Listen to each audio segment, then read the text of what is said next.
नमस्कार, मैं अल्ताफ। देश के विभिन्न हिस्सों में एक बार फिर बारिश का कहर जारी है। उत्तरी राज्यों से लेकर दक्षिणी राज्यों तक बारिश हो रही है।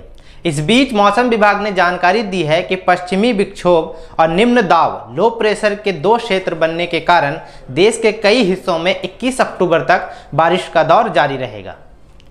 मौसम विभाग के अनुसार अरब सागर और बंगाल की खाड़ी में निम्न दबाव के क्षेत्र बने हैं। चलिए पहले आपको बताते हैं कि यह पश्चिमी विक्षोभ, जिसे अंग्रेजी में वेस्टर्न डिस्टर्बेंस कहते हैं, आखिर ये है क्या। पश्चिमी विक्षोभ भूमध्य सागरीय क्षेत्र में उत्पन्न होने वाला एक अतिरिक्त उष्णकटिबंधीय तूफान है जो भारतीय उपमहाद्वीप के उत्तरी भागों में अचानक सर्दियों की बारिश लाता है, जो पहले से बांग्लादेश और दक्षिण पूर्वी नेपाल के उत्तरी भागों तक फैला हुआ है। ये एक गैर मानसून वर्षा पैटर्न है जो पछुआ हवाओं द्वारा संचालित होता है।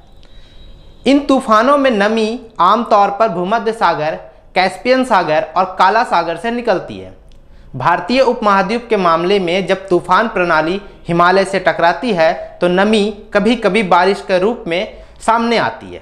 पश्चिमी विक्षोभ सर्दी के मौसम में अधिक मजबूत होते हैं, जो रबी फसल के विकास के लिए महत्वपूर्ण है, जिसमें स्थानीय रूप से गेहूं शामिल है।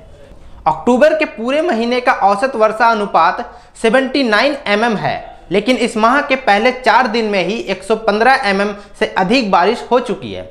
वहीं पिछले 3 दिनों में भी 30 mm से ज़्यादा बारिश हुई है। ऐसे में अक्टूबर महीने में हो रही बारिश किसानों पर भारी पड़ रही है।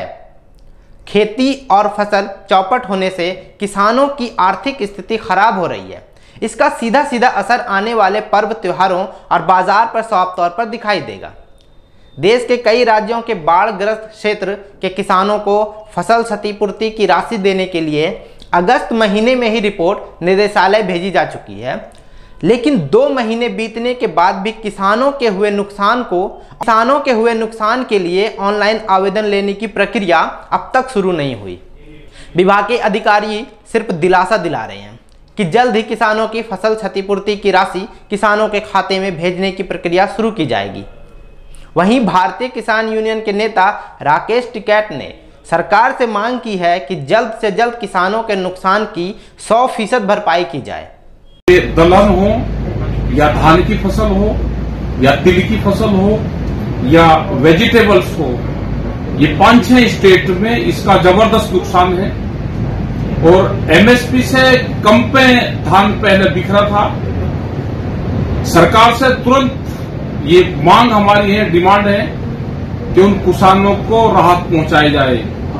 उसका 100% नुकसान किसानों को हुआ, वो चाहे हरियाणा हो, पंजाब हो, जो कटा हुआ धान जमीन पर था वो पूरा बर्बाद हो चुका है।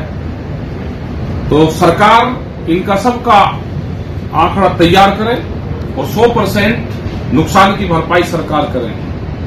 धन्यवाद। इस साल किसानों को दोहरी मार झेलनी पड़ रही है।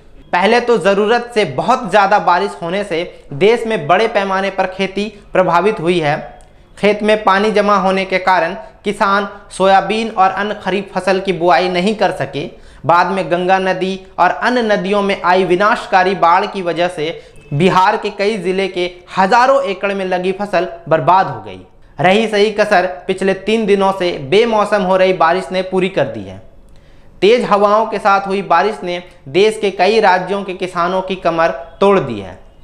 वहीं धान की फसल को भी व्यापक रूप से नुकसान पहुंचा है। जुलाई अगस्त में हुई भारी बारिश से बिहार के कई जिले के अधिकतर प्रखंड के निचले खेतों में अब तक पानी जमा है। किसानों को रबी की खेती के लिए इन खेतों से पानी सूखने का इंतजार था, लेकिन अक्टूबर महीने में हो रही बेमौसम बारिश ने इन किसानों की मुश्किलें और बढ़ा दी है। ऐसे में जिस सरसों को किसान 25 अक्टूबर तक बुआई कर लेते थे, इसमें अब देरी होना तय है। यानी कि किसानों को खरीफ के बाद अब रबी फसल पर भी खतरा मंडरा रहा है। बिहार के कृषि विशेषज्ञ भारत भूषण ने बताया कि बिन मौसम हो रही बारिश से किसानों की परेशानी बढ़ गई है, लेकिन प्रकृति के आगे हर कोई लाचार है। सहायक निदेशक राजीव रंजन ने बताया कि इस बारिश से हॉर्टिकल्चर को कोई खास नुकसान नहीं होगा। हाँ, फसल को अवश्य नुकसान पहुंच सकता है। सरकार किसानों की समस्या को समझते हुए जल्द से जल्द मुआवजे की रकम किसानों को देगी। इस वीडियो में इतना ही। बाकी देश दुनिया की तमाम खबरों के लिए बने रहे हमारे साथ और देखते रहें द कंटाप। धन्यवाद।